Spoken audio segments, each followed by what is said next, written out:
Саламатсыздарбы, урматтуу комуз сүйүүчүлөр. Өткөн сабак энекем деген жакшынакай чыгарманын жарына чейин келдик элек.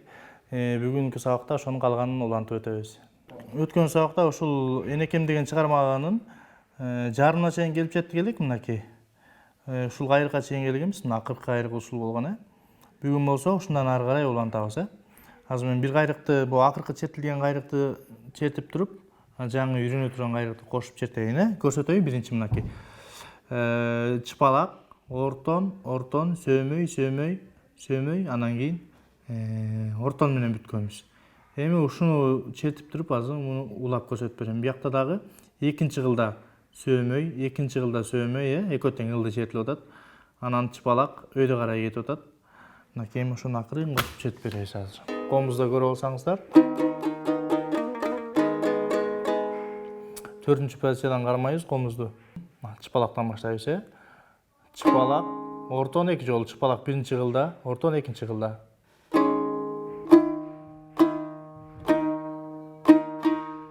Дедик дагы, анан бүгүнкү кайрыкты улантабыз андан ары. Сөөмөй экинчи кылда 2 жолу, анан чыпалак биринчи кылда 1 жолу экен. Мынакей башынан баштап кошуп берейин. Улантабыз. Сөөмөй 2 жолу ылдый, 1 жолу өйдө болуп атат.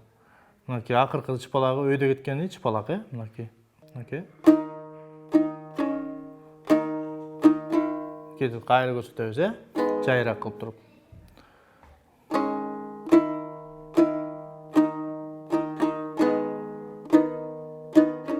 Мынакей. Сөөмөй 2 жолу ылдый, чыпалак өйдө. Кайра сөөмөй ортон,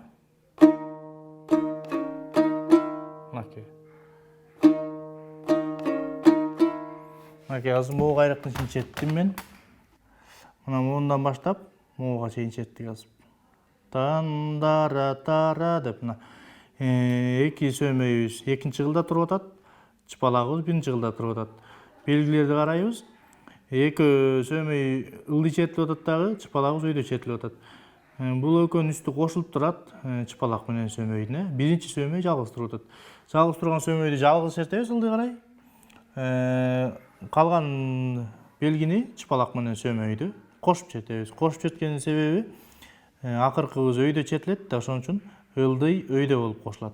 Биринчиси болсо жалгыз чертилет ылдый карай. Андан кийинкилери болсо ылдый өйдө болуп кошулат. Андан ары мынакей сөөмөй анан ортон туруп атат. Ушуну эле уландыз, бир кайрыктын ичи. Комуздан жакшылап туруп карап тургула. Мынакей ушундай үн болот да, мынакей. Жай эле. Өйдө карай бүтүп атабыз. Мынакей. Анан ары жалабыз. Кийинки кашаганын ичине киребиз дагы, мынакей. Бул кашаганын ичи. Муну чертип бүткөн болсок жаңы эле. Эми уландысы бул кашанын ичинде болот экен. Кайсыны ота экен? Бул деген чыпалагыбыз, Чыпалак 4 жолу жазылып турат. Демек 4 жолу чертебиз, анан үстүнкү белгини карайбыз. Мында дагы 2 жолу ылдый, 1 жолу өйдө, анан ылдый кетип атат. Муну жакшылап белгини карайбыз дагы, анан кашанын ичинин эске алабыз. Себеп дегенде кашанын ичиндеги нота 2 жолу кайталанат. Жаңыкыны бир көрсөтөм дагы, улантып ушуну чертип берем азыр.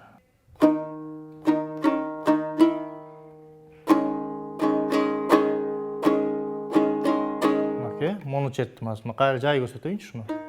Мынакей. Чыпалакты басып турам, белгилерди карап атабыз,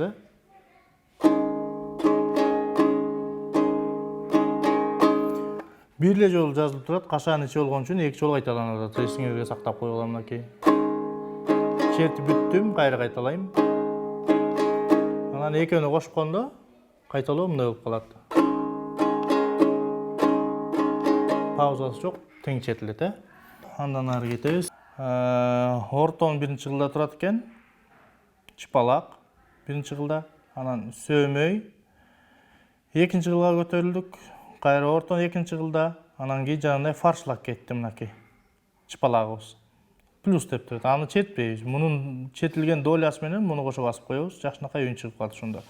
Анан 2 жолу чыпалак ылдый чертилип атат. Ортон ылдый чертилип атат, Мына ушул кашаганын ичиндегини азыр көрсөтүп берейин.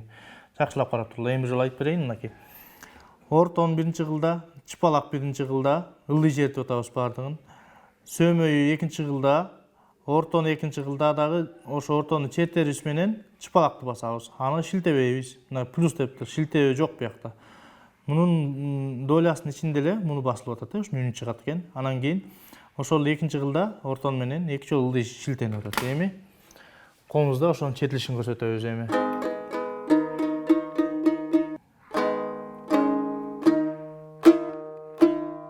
Болду, эми ушуну жайгылайын мынакей. Ортон биринчи кылда кеттик. Ортон, чыпалак биринчи кылда, сөмөй экинчи кылда, ортон экинчи кылда дагы, анан чыпалакты басабыз. Муну четпейбиз. Эми бир жолу карап тургула. Ортон биринчи кылда, чыпалак биринчи кылда, сөмөй биринчи кылда, ортон экинчи кылда дагы, анан чыпалак. Ошондо мындай кылып көрсөтөм азыр. Деген үн чыгат, Эми андан аркы эки ортонду кошуп коебуз азыр мынакей. Ортон биринчи кылда, чыпалак биринчи кылда, сөмөй экинчи кылда, ортон экинчи кылда, анан чыпалак, анан кайра ортон экөө ылдый четилет. Деп кошулат да мынакей мына.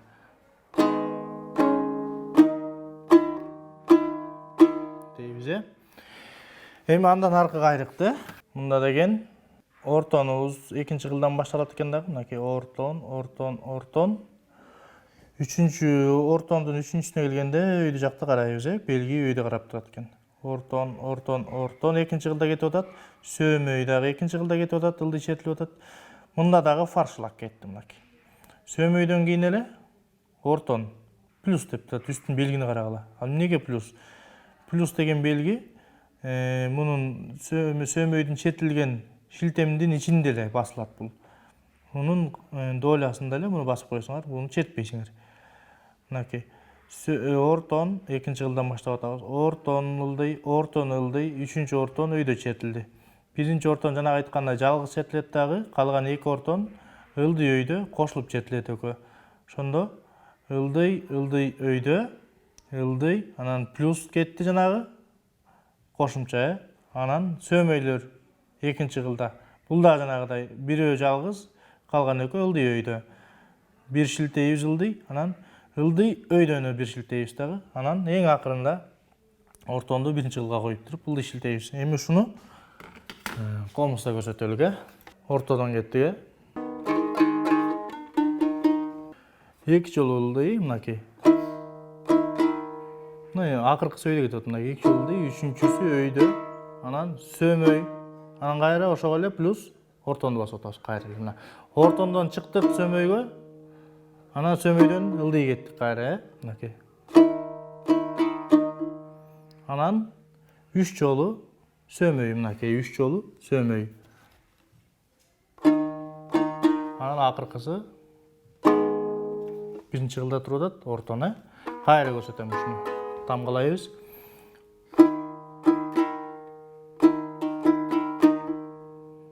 Демек, мындай четилет экен, муну азыр бир белгилеп коелук, түшүнүктүү болуш үчүн, Бу жактан алып турабыз. Бул жерде мындай лигата деп коебуз, лигата кылып коелук мынакей. Мындай, сөмөйгө чейин, мындай лигата. Себеп дегенде ушу лигатанын ичи бардыгы бир четилет деп түшүнүлөт, мынакей. Мынакей. Тамгалайбыз.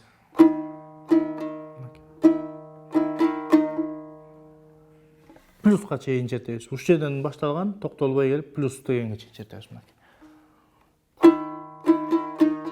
Анан кийин сөмөй 3 жолу, анан эң акырында ортонду ылдый чертебиз. Анан сөмөйдө турабыз карагыла. Анан астыңкыда ортон, мынакей. 2 жолу ылдый, 1 жолу өйдө, анан ортон менен ылдый чертип коебуз. Мындан ажылалык. Бuyakta кайсы белги турат? Чыпалак. Ортон экинчи кылда. Белгилерди карайбыз, үчөө тең ылдый белги четилип атат. Биринчи чыпалагыбыз биринчи кылда болсо, ортондорубуз экинчи кылда туруп атат.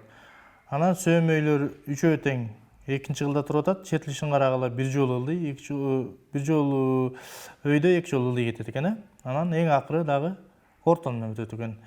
Кайра башынан түшүндүрүп айтам. чыпалактан баштап атабыз биринчи кылда. Экинчи кылда ортон, дагы экинчи кылда сөөмөй 3 жолу, анан эң акырында ортон. Эми колумуздан көрсөтөм ушуну. Мындай жай көрсөтөйүн. Чыпалак биринчи кылда, ортон экинчи кылда, 2 жолу, биринчи кылыбыз 1 четтик, ортого койдук 2 жолу четтик, анан сөөмөй. 1 жолу 2 жолу ылдый, 1 жолу өйдө, сөөмөйүбүз. Эң акырында ортон туруп атат. Эми кайра көрсөтөйүн. Чыпалак, ортон, сөөмөй 3 жолу акыркы сөөйдө, мынакей. 1 жолу ылдый, 2 жолу ылдый, 1 жолу өйдө. Анан эң акырында кайра ортонго келебиз. Чыпалак, ортон, сөөмөй, анан ортон биринчи кылда. Эми акыркы кайрыкты көрсөтөйүн. Биринчи кылда ортон туруп атат, дагы бир ортон кетип атат, анан чыпалак кетип атат. Үстүнө жанагыдай көңүл бурабыз, бул белгилерди карайбыз. Себеп дегенде 2 жолу ылдый, 1 жолу өйдө болуп атат. Өйдө болгону чыпалак экен. Биринчи шилтенгенибиз жалгыз болот дагы, калган ылдый өйдө экөө чогуу четилет. Ошондо үчөө биригип четилет да, угулушу бир болуп калат. Ортон, чыпалак, анан сөөмөй. Үчөө тең биринчи кылда туруп атат. Ортон, чыпалак, сөөмөй. Биринчи кылда. Эми ошону көрсөтөйүн азыр. Ортон, чыпалак, сөөмөй. Мынакей. Мындан буга чейин ушундай болот. Кайра көрсөтөм. Ортон, чыпалак, мына ортон жалгыз, анан ортон чыпалак чогуу, анан сөөмөй жалгыз ылдый карай. Үчөө тең биринчи кылдан башылып атат. Жакшылап карагыла, кайра көрсөтөм. Ортон, чыпалак, сөөмөй. Мынакей ушунда мындай четилет. Ушундай четилет. Кайра көрсөтөм. Ортон, чыпалак, сөөмөй. Кайра эми жолу. Эми тезирээк кылып четип берейин, Болду, ошондо. Ушундай кайрык болот экен. Эми акыркы кайрыктын кайталоосун көрсөтөбүз, Кашаларды карайбыз, мына белгилер турат. Үстүндө белгилер турат. Ылдый, бир өйдө, анан кайра ылдый. Кашанын ичиндеги нота 2 жолу кайталанат дедик. Ноталарды карасак бүт баары тең тоголок экен, Только моягында кошулуп турат. Бул экөө чогуу четилет деген түшүндүрөт. Тоголоктор деген бош деген түшүндүрөт. Бош деген эч кандай эч нерсени баспайбыз. Мына мындай эле болуп калат. Комуздан көрсөтөйүн.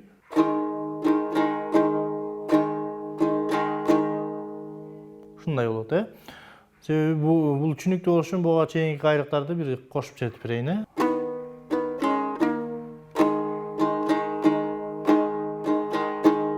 Мына ушундай болот.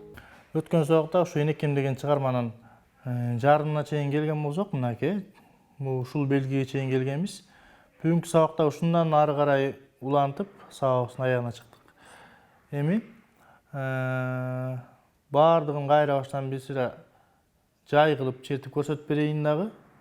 Анан кийин акырында ондун кандай болушун, четилиште кандай болоорун көрсөтүп берем, Азыр баардыгын тең. Биринчи сабактагыны тамгалап көрсөтөм, анан улантып калган тамгалап көрсөтүп берем азыр. Экинчи кылда сөөмөйүбүз турат, Белгилерди карап атабыз. Бүт баары ылдыйды көрсөтүп турат, шилтемдер. Аягына кеттик анда. Сөөмөйдөн баштадык экинчи кылдан. Ортон, кайра сөөмөй, ортон астыда, чыпалак астыда, анан бош. Анан ары кеттик. Сөөмөй 2 жолу кайталанат ошондо. Дейбиз, ошондо. Кайра баштан ушуга чейин 2 кайрыкты кошуп чертем азыр, мынакей.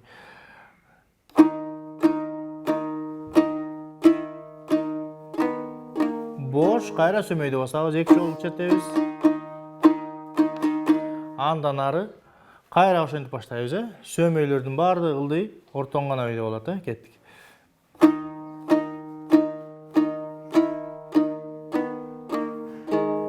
Чыпалагыбызга келебиз. 2 жолу кайталайбыз. Андан ары кеттик. Ортондон баштайбыз. Чыпалак, ортон, биринчи кылда, чыпалак биринчи кылда, сөөмөй экинчи кылда. Анан жанагы фаршлакка фаршлакка жеттик. Фаршлак деген сөз мынакей буякта плюс деп белгилеп койгонбуз. Биринчинин долясына экинчини кошобуз. Мисалы, ортонду чертебиз дагы чыпалакты кошо басып коебуз. Жакшынакай үн чыгып калат ошондо. Ушул жакка чейин келдик, эми мындан ары улантабыз. Дедикпи? Эми бул кашадан сыртка буякты көзөй кеттик эми. 3 жолу ылдый. Кайра ортон сөөмөй кетип атат. Анан 3 жолу сөөмөй. Андан ары кеттик. Чыпалактан баштайбыз. Чыпалак, ортон экинчи кылда, 2 жолу ылдый. Сөөмөй 3-ө, акыркысы үйдө чертилет. Мынакей, өткөн сабакта ушул жерге чейин жеткен болсок, бүгүнкү сабакта андан ары уланттык. Эми калган бүгүнкү сабакта дагы бир таңмалап көрсөтөбүз. Сөөмөйдөн баштайбыз экинчи кылдан. Деп кошот экенбиз, чыпалак экен. Сөөмөй акыркысы чыпалак, 2 жолу сөөмөй, 1 жолу чыпалак.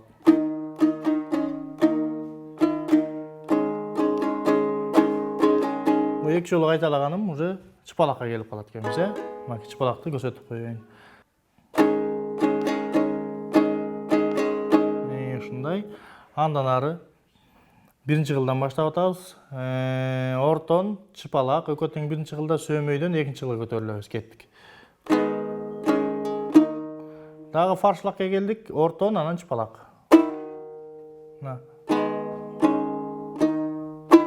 Андан ары улантабыз. Ортон туруп атат. Анан ортондон сөөмөй көтөбүз. Дагы фаршлак кетти, анан 3 жолу сөөмөй, 1 жолу ортон. Андан ары кеттик. Чыпалак, биринчи кылда чыпалак, ортон, экөө тең 3-ө тең ылдый экен, Сөөмөй, акыркысы өйдө, экинчи кылдан. Акыркысы ылдый кетет ортонубуз, Дедик дагы. Анан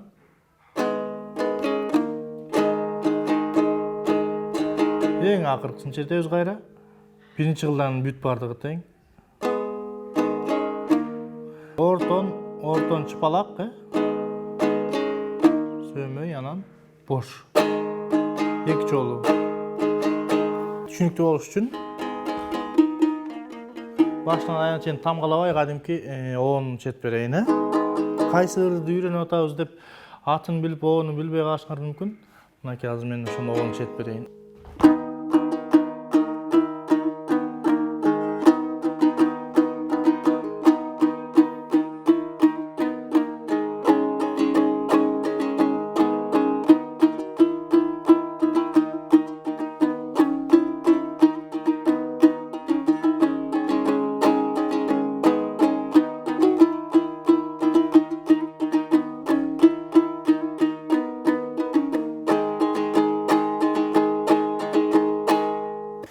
Урматтуу телекөрүүчүлөр, комуз сүйүүчүлөр, ушу менен бүгүнкү сабагыбыз аягына келип жетти. Эмки сабактан жолукканча сак саламатта туруңуздар.